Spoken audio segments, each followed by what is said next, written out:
ప్రేక్షకులారా, మరి గత పాఠంలో నేను ఈ పునీత పౌలు గారు రాసినటువంటి లేఖల గురించి తెలియజేస్తూ రోమీలకు రాసినటువంటి లేఖ వరకు మీకు క్రితం పాఠంలో తెలియజేసి ఉన్నాను. మరి ఇప్పుడు ఈ పాఠంలో తెలియజేసేది ఏమిటంటే ఫిలిప్పీలకు రాసిన లేఖ. పునీత పౌలు గారు ఫిలిప్పీలకు రాసినటువంటి లేఖ గురించి అక్కడి నుంచి చెప్పుకుంటూ వెళదాం. పౌలు గారు ఫిలిప్పీ క్రైస్తవులను మెచ్చుకుంటూ క్రీస్తు శకం 56లో రాసిన లేఖ ఇది స్నేహపూర్వకమైనటువంటి కుశల ప్రశ్నలతోనూ వ్యక్తిగత సమాచారాలతోనూ ఈ లేఖ నిండి ఉంటుంది. 2వ అధ్యాయంలో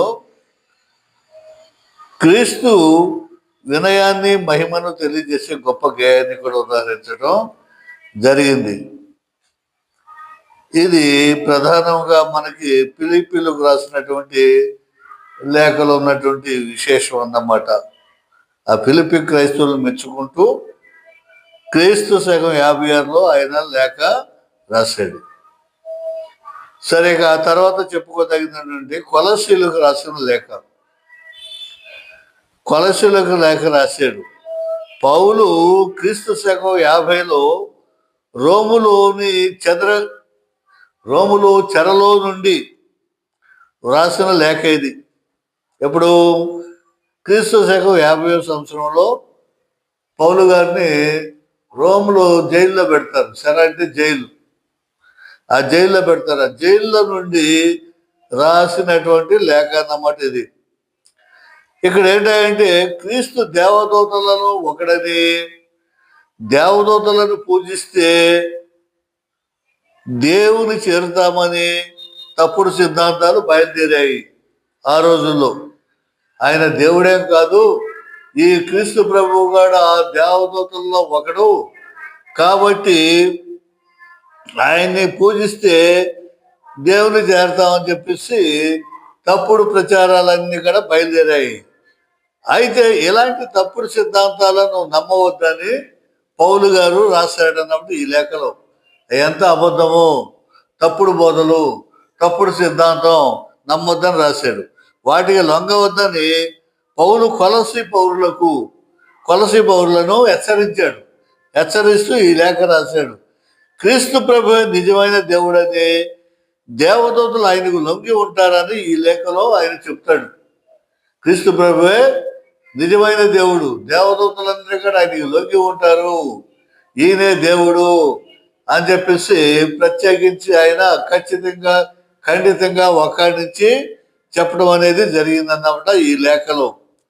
కాబట్టి అలాంటి తప్పుడు బోధలు మీరు వినొద్దు, నమ్మొద్దు అని చెప్పేసి క్రీస్తు ప్రభు వారు నిజమైన దేవుడు, రక్షకుడు, ఆయన తండ్రి కుమార పరిశుద్ధాత్మ దేవుడు ఏకమై మిళితమై ఉన్నాడని చెప్పేసి ఈ లేఖలో ఉపదేశించడం అనేది జరిగింది. తర్వాత ఎఫెసీయులకు రాసిన లేఖ. తర్వాత లేఖ ఏంటంటే ఎఫెసీయులకు రాసిన లేఖ. పౌలు క్రీస్తు శకం 61లో రాసిన లేఖ ఇది. 61వ సంవత్సరంలో రాసిన లేఖ ఇది. తండ్రి రక్షణ ప్రణాళికలన్నీ క్రీస్తునందు నెరవేరాయి. తండ్రి యెహోవా దేవుడు, తండ్రి అయిన దేవుడు ఆయన రక్షణ ప్రణాళిక ఏదైతే రచించాడో అవన్నీ కూడా క్రీస్తు ప్రభువులో నెరవేరాయి. ఈ లోకంలో ఉత్తాన క్రీస్తు సాన్నిధ్యాన్ని తిరుసభ కొనసాగిస్తూ ఉంటుంది.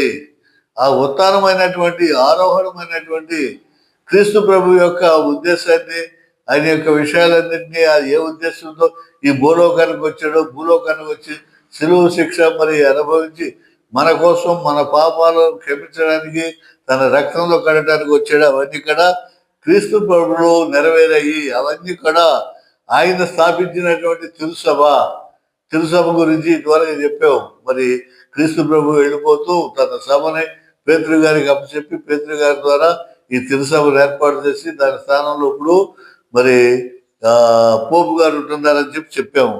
వీళ్ళు కొనసాగిస్తుంటారని చెప్పి తెలియజేస్తుంది ఈ లేఖ. 5వ అధ్యాయంలో పౌలు వివాహ జీవితాన్ని గురించి చెప్పిన వాక్యాలు నేటికి పెండ్లి పూజలో లేదా వివాహ కార్యములో చదువుకుంటాం. దీంట్లో ఎఫ్ఎస్సీలకు రాసిన మరి 5, 6 అధ్యాయాలు కనుక చూసినట్లయితే మరి వివాహం చేసుకున్న తర్వాత జీవితాన్ని ఎలా కొనసాగించాలనేది ఈ రోజు కూడా మరి పెండ్లి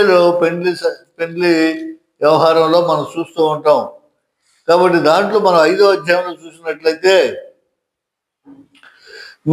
కావున మీరు 5వ అధ్యాయంలో చూడండి, కావున మీరు ప్రియులైన పిల్లల వలె దేవుని పోలి నడుచుకుని క్రీస్తు మిమ్మల్ని ప్రేమించి పరిమళ వాసనగా ఉండుటకు మన కొరకు తను తాను దేవునికి అర్పణగాను బలిగాను అర్పించుకొనెను. అలాగనే మీరును ప్రేమ కలిగి నడుచుకొనుడి.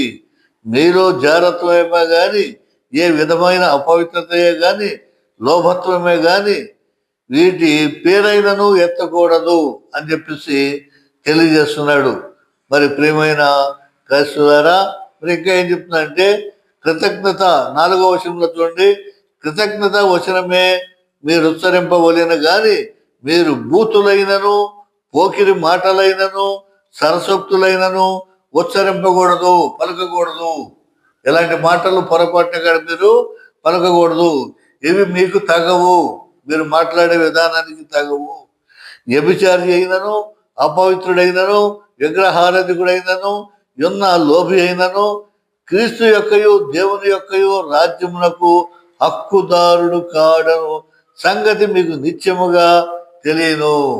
ఈ పనులు చేసే వాళ్ళందరూ మరి క్రీస్తు రాజ్యానికి వారసులు కాదు, క్రీస్తు రాజ్యానికి చేరలేరు అని చెప్తున్నాడు. వ్యర్థమైన మాటల వల్ల ఎవడను మిమ్మల్ని మోసపరచనీయకుడి.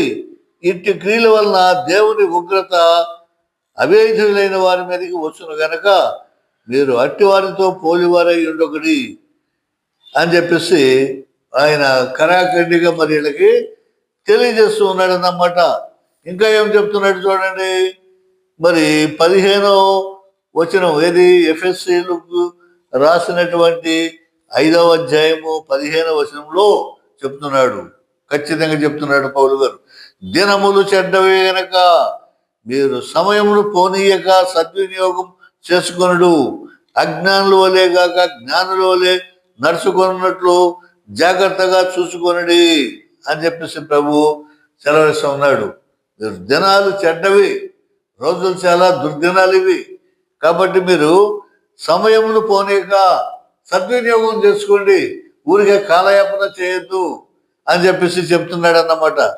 తర్వాత ఇంకా 22వ వచనంలో ఏం చెప్తున్నాడు చూడండి, 5వ అధ్యాయం 22వ వచనంలో, స్త్రీలారా ప్రభువుకు వలె మీ సొంత పురుషులకు లోబడి ఉండుడి. క్రీస్తు సంఘమునకు శిరసై ఉన్నలాగున పురుషుడు భార్యకు శిరసై ఉన్నాడు. క్రీస్తు శరీరమునకు రక్షకుడై ఉన్నాడు. సంఘము క్రీస్తుకు లోబడినట్లుగా భార్యలు కూడా ప్రతి విషయంలోనూ తమ పురుషులకు లోబడవలెను. మీరును మీ భార్యలను ప్రేమించుడి, అటువలే క్రీస్తు కూడా సంఘమును ప్రేమించి అది కళంకమైనను ముడత అయినను అట్టిది మరి ఏదైనాను లేక పరిశుద్ధమైనది గాను నిర్దోషమైనది గాను మహిమగల సంఘముగాను ఆయన తన ఎదుట దానిని నిలవబెట్టుకొనవలెనని వాక్యముతో ఉదక స్నానం ఉదకం అంటే ఏంటంటే నీటితో స్నానం చేయమన్నారు.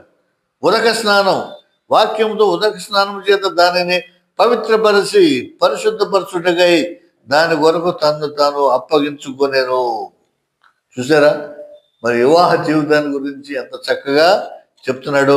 మళ్ళీ అలాగే స్త్రీలకి చెప్పాడు ఎలా ఉండాలి, భర్తకు లోబడి ఎలా జీవించాలని చెప్పేసి స్త్రీలకి చెప్పినట్లే పురుషులు కూడా చెప్తూ ఉన్నాడు. 28వ వచనం చూడండి, 5వ అధ్యాయము. అటువలనే పురుషులు కూడా తమ సొంత శరీరమునకు వలె తమ భార్యలను ప్రేమింపబద్ధులై ఉన్నారు. తన భార్యను ప్రేమించువాడు తన్ను ప్రేమించుకొనుచున్నాడు. తన శరీరమును ద్వేషించిన వాడెవడనో లేడు గాని ప్రతివాడును దానిని పోషించి సంరక్షించుకొనును. మనము క్రీస్తు శరీరమునకు అవయవులమై ఉన్నాము గనక అలాగే క్రీస్తు కూడా సంఘమును పోషించి సంరక్షించున్నాడు. ఈ హేతువు చేత, ఈ పోలిక, ఈ హేతువు చేత చూసారా చెప్పారు. హేతువు చేత పురుషుడు తన తండ్రిని తల్లిని విడిచి తన భార్యను హత్తుకొనును, వారిద్దరు ఏక శరీరులగుదురు అని చెప్తూ మళ్ళీ ఏమంటున్నాడు తెలుసా పౌలు గారు? ఈ మర్మము గొప్పది. మర్మం అంటే ఇది రహస్యం, చాలా గొప్పది. దీన్ని ఆలోచిస్తే ఎంతో లోతైనటువంటి అర్థాలు అనేవి దీంట్లోకి వస్తాయి. అయితే నేను క్రీస్తుని గురించి సంఘమును గురించి చెప్పుచున్నాను. మెట్టుకు మీలో ప్రతి పురుషుడు తనను వలె తన భార్యను ప్రేమింపవలెను. భార్య అయితే తన భర్త యందు భయము కలిగి ఉన్నట్లు చూసుకొనవలెను. భార్య ఎప్పుడు భర్త యందు భయభక్తులు కలిగి వినయము కలిగి జీవించాలి. అలా జీవిస్తేనే కానీ సంసారం, పిల్లలు, కుటుంబం అంతా కూడా చక్కగా ఉంటుంది. విడాకులు అనేటువంటి సమస్యే రాదని చెప్పేసి మరి ఆనాడే పరిశుద్ధ పౌలు గారు మరి ఎఫెసీయులకు రాసినటువంటి లేఖలో ఈ 5వ అధ్యాయంలో చక్కగా తెలియజేస్తున్నాడు. చూడండి, కుటుంబం అంటే భార్య, భర్త, మరి పిల్లలను వదిలిపెట్టాడా? పిల్లల కాడ చెప్తున్నాడు చూడండి 6వ అధ్యాయంలో, పిల్లలారా ప్రభునందు మీ తల్లిదండ్రులకు విధేయులై ఉండుడి, ఇది ధర్మమే.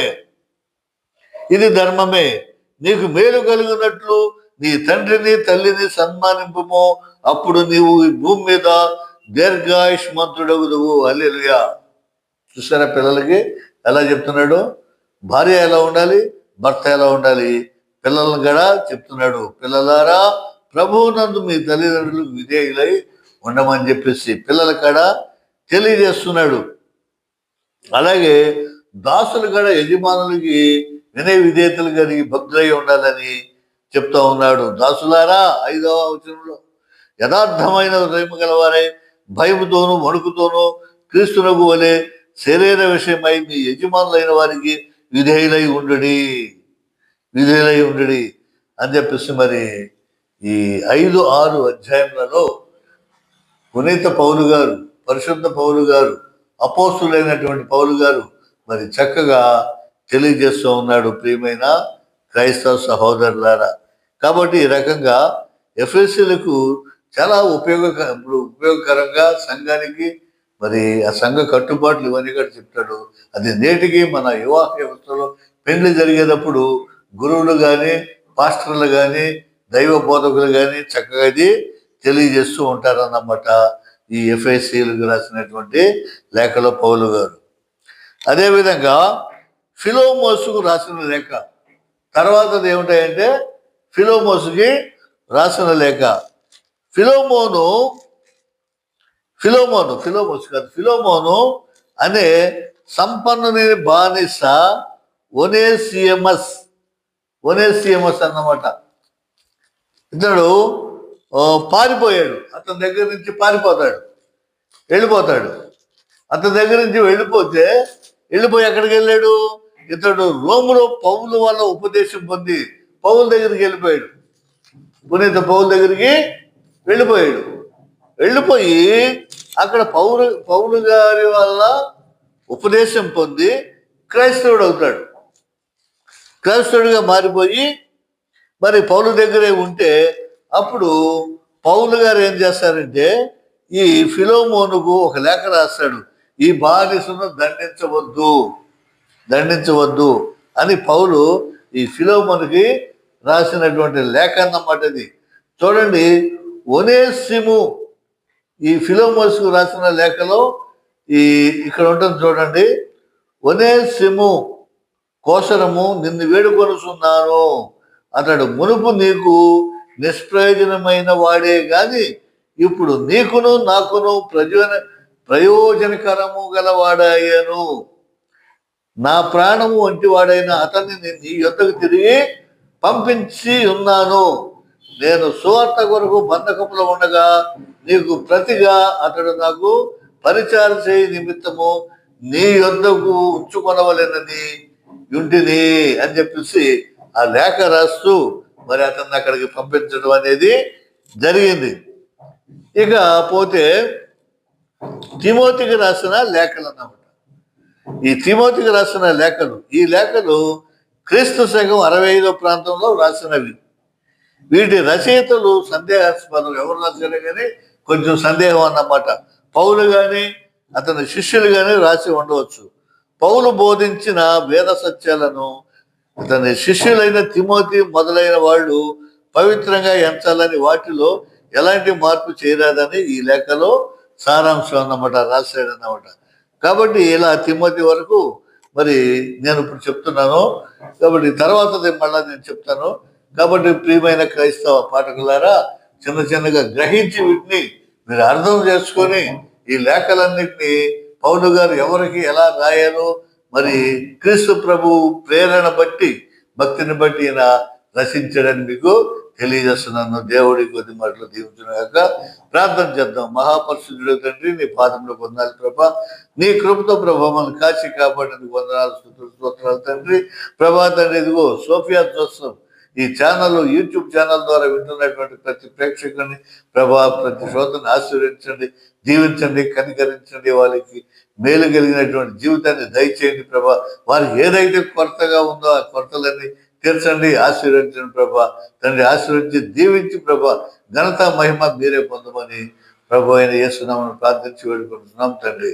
కాబట్టి ప్రియమైనటువంటి సోఫియా జోసెఫ్ ప్రేక్షకులారా, దీన్ని షేర్ చేయండి, మరి సబ్స్క్రైబ్ చేయండి. సబ్స్క్రైబ్ చేసి అందరికి తెలియజేయవలసిందిగా నేను వేడుకుంటున్నాను. మీ అందరికీ నా వందనాలు.